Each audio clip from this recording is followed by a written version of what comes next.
Miarahaba daholo e. Androany hoentinay nareo hitsidika ny poulet gasy indray aty tsy lavitra ny Voloana.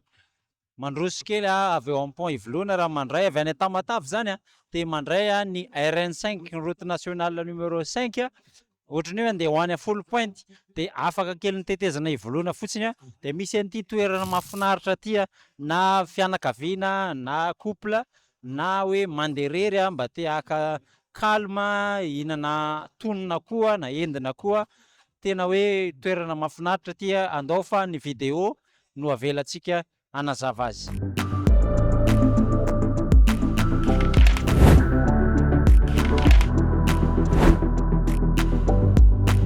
Salama daholo tonga eto amin'ny poulet gasy zay de manoloana anay eto zany ny responsable an'ity de saika ambany tany zay hoe monsieur iza moa ka azafady? Monsieur Rico. De ina moa zany tena mampiavaka an'le hoe poulet gasy?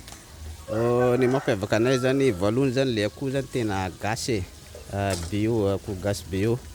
De faharoa zay zany sur commande zany anay. Efa micommande zany le olona zay vao atao le sakafo rehetrarehetra. Zany hoe frais zany sakafo atao aminay.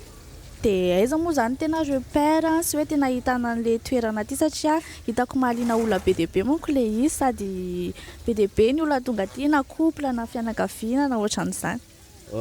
Zay moa zany efa misy le numéro zany mipetraka ato amin'ny devant poulet gasy.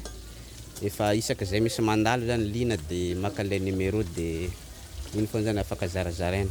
Fa ny poulet gasy tsy lavitra ny Voloina. Raha ny fisokafany manahoana?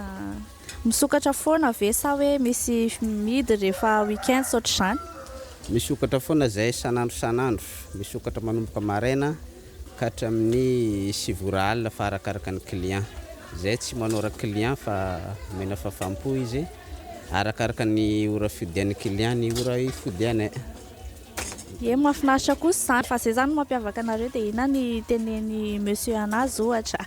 Mba hoe ho aty zany mba hoe miala kely mazatra ohatra. Zay zany efa miezaka manao ny tsara e. Araka ny teneniko teo le sakafonay moa zany frais daholo. Efa micommande le olona vao ataonay sakafo. Ty zao ny akoho, micommande akoho le olona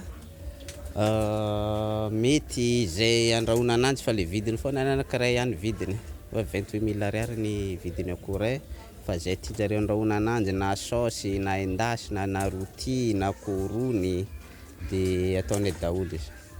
Neny monsieur Rico de misaotra betsaka monsieur Rico de tonga va daholo reto aty fa aty zao zay bye bye.